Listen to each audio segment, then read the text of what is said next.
Do you also find yourself deploying and manually testing your tRPC APIs over and over again just to see if they work as you expect them to? If that's the case, then it's high time that we introduce a testing framework so that we can test our functions in isolation and without having to leave our code editor. In this video, we will introduce the testing framework Jest for our tRPC API and write some integration tests. So without further ado, grab a drink and let's get coding.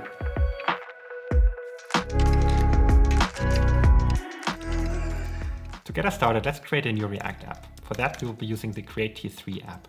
If you're not familiar with the tool, I have a video on that. Let's just use the default project name. Let's use TypeScript and let's enable all packages. What this will do is it will already create some tRPC functions for us, for which we can then write some tests. And it will also include Prisma for a database access and next Auth authentication, so that we can run our integration tests with all of the dependencies you would usually have in a production environment. We do not need to initialize a new Git repository, and we would definitely like to run npm install at the end. So that will take a moment. I will see you back in a second. Now that the app has built successfully, let's cd into our newly created app and run the npx prisma command suggested here. That will generate the Prisma schema, and it will also push the database itself, which currently is included in an SQLite file format. Next up, we need to install a few dependencies, and these are quite a few. All of these are dev dependencies, and what we will need is Jest, because that's the testing framework that we will use. We will need to include the types for Jest, so that we can use it in a TypeScript context. We need to include ts-jest, so that is our TypeScript transformer for Jest itself, which will allow our Jest functions to be run on TypeScript code, including source mapping, etc. We will need jest-mock-extended, which will allow us to mock entire modules easily and entire classes. So in that case, we'll be using it to mock our database Prisma client at the end. We will need dotenv, because there are some environment variables that our code depends on, and Jest needs some way of making those available while running our tests. And we will need ts-node, because that's a peer dependency for ts-jest, which means that it's not included in ts-jest itself, but it is expected of you to have in your project. Usually you would have ts-node in any TypeScript project, but since we use the create t3 app, ts-node isn't explicitly included in it. So let's quickly install those dependencies. All right, that has concluded. And you see we have added 273 packages, which is quite a lot. But keep in mind, these are dev dependencies. So these won't actually increase the bundle size of your application itself and won't slow down the users of your application. All right, now that that's all complete, let's open up our code editor. First things first, let's set up the config for our Jest framework. So create a new file in the root directory and name this jest.config.ts. You can also run jest init, which runs the npm binary. But in this case, we'll just copy paste over some of the configurations that I've previously set up. The most important ones are the preset, which essentially says that we do want to use ts-jest for this project, that we also want to run JavaScript files with TS files. We also say that in our setup files, we want the .env config to be included, which essentially means that anything that we set up in our .env file here will be made available during the runtime execution of the test itself. And finally, we have the transformer here. This is a bit of a unique thing to the create t3 app, because there are some .mjs files in here, which will cause issues if you don't explicitly transform these to be used by ts-jest itself. All right, now that we have set up our Jest config, let's take a look at the tRPC functions that we want to write a test for. So within source, server, API, routers, and example, we see three pre-configured procedures. One of that is the hello procedure, which is a public procedure, takes in an input and returns a string that depends on the input we pass to it. We also have a get all procedure, which uses our Prisma client to query the list of available examples and returns all of that. Finally, there's also a get secret message, which is a protected procedure and just returns a fixed string. The public procedure and the protected procedure are defined in tRPC.ts. And the protected procedure is simply a procedure that uses a piece of middleware. So this piece of code is run before the request is passed into this procedure or handler. And what this middleware essentially does is it takes a look if the context.session is set and if the session contains a user object. If it does not, then it throws an authorization error. Otherwise, it just passes it on, the context on, to the next procedure and includes the session and the session user. The public procedure itself is simply a procedure without any additional middleware involved in it. So to create our first test, let's create a new folder, __test, which is just a convention that I personally like to use. And in there create a new file, which we can call example.hello.test.ts. The .test in the name indicates to jest that this is a test file, which we can then also execute. First off, let's configure a few imports. So we will use test and expect from @jest globals. And we will also import the app router from our tRPC app router definition. So let's write our first test and just call this hello test and pass this an async function. Now, the neat thing that tRPC allows us to do is by using the app router.createCaller, we can call the procedures directly without having to initiate a request. And all createCaller requires is it needs us to pass in a context. So in this example, we pass in the session. And the session in this case can just be null, since this is a public procedure. And we also need to add the Prisma client. In this case, we can actually import the actual Prisma client, which should be included in DB somewhere.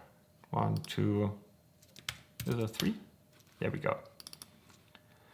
So this Prisma client is the actual Prisma client used, which will query the database, in this case, our SQLite database. Now that's our caller configured. Now we know that in order to call our caller.example.hello, we need some sort of input. We can see here that it expects one argument, but it got 0. And if we hover over the hello procedure, we can see that as input, it expects an object with a text property, which is of type string. Now we can just include it here, or in order for our code to be more self-documenting, we can create a type. And this is our input type, which we can infer from the procedure input. And the app router is a type exported also from our app router root, where we can say we want from within our app router. In the example route, we want the type for the hello procedure, and please infer the input of that. So now we can create a new object, which we can call just input, type that to the input we just defined. And that allows us to easily get type hinting as well. So in this case, we need text, and we can just pass in test. Now all we need to do is pass that into our hello and assign that to a result. Finally, we can call expect on our result, and we can expect this to be some sort of string, which let's take a look at the shape of output. So this is going to be greeting and a hello test. Now, if you have the Jest extension installed, you can simply hit run inline and it will run the tests for you. In this case, we get an error because what we are doing here is we're comparing an object to another object, which is telling us to use toString=equal. We can run that test again. And this time it passes as expected. If you don't have the Jest extension installed or you want to run all of your tests at once, you can go to your package.json and simply add a test command, which just calls jest. In order to execute it, just open up your terminal, and inside your terminal, you can just run npm run test, and that should reach the same result. Awesome, so that's our test configured. Now let's take a look at the two other procedures. The next one we want to test is the getAll procedure. So for that, let's create a new file called example.getAll.test.ts. And to get us started, let's just copy paste the code we just wrote over here. So we have all of our imports figured out. In this case, this is not hello test, but getAll test. And we don't have an input on our getAll, so we can just get rid of this part. And we can just await our caller example.getAll and get rid of the input. In this case, the result will be a list of examples. So what we can do is we can call toHaveLength. And let's just call this number to be 1, just as an example. And let's also console.log the result. Now we get an error. So it expected length to be 1, the received length was 0, and we received an empty array. The issue this time around is that we have used our actual Prisma client. So the result of this test will change depending on what we have in our database. This may be what you actually want to test. So if you have some data in your database and you want to make sure that your Prisma client fetches the data as expected, then you can definitely pass in your real Prisma client if you just want to test your piece of code as it stands right now. In our case, that's not what we want to do. We want to mock our Prisma client to make sure that it was called with certain parameters, and we want to provide it with a mocked response so we can make sure that the procedure returns that response in turn. In order to mock our Prisma client, we already installed the dependency jest-mock-extended, which includes the mock-deep function. You can also get rid of this unused import up here. So let's create a mock. So Prisma mock equals the mock-deep and type this to our Prisma client. This Prisma mock now has the same shape as the actual Prisma client itself, so we can use that interchangeably. What we also want to do is we want to mock the response. So in order to do that, let's create some examples.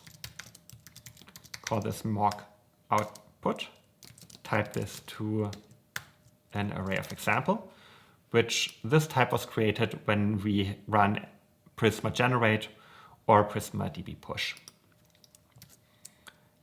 This is an array, and let's add one example to that array with an ID, which is just test.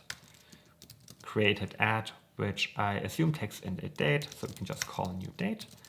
And I guess there's also the updated add, which is also a new date.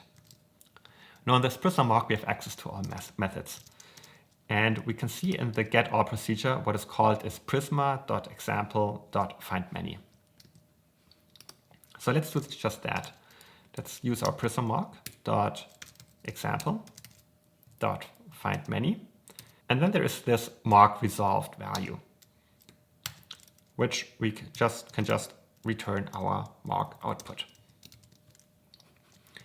Now, when we insert this Prisma mock to be used as the Prisma client, when this procedure calls context Prisma example find menu, what it actually does is it calls our mock function, which under all circumstances returns this output that we defined. So in this case, what we can do is we can expect the result to have length of our mock output.length. And what we can also do is similar to how we compared our objects in our previous test function, we can use the toString equal. And by expecting the result to be equal to our mock output, what we essentially test here is that the value that Prisma returns is the same value that our procedure returns. So there's no transformation or loss of data happening in between. So let's just run that function to see what the result is. Awesome, that passes.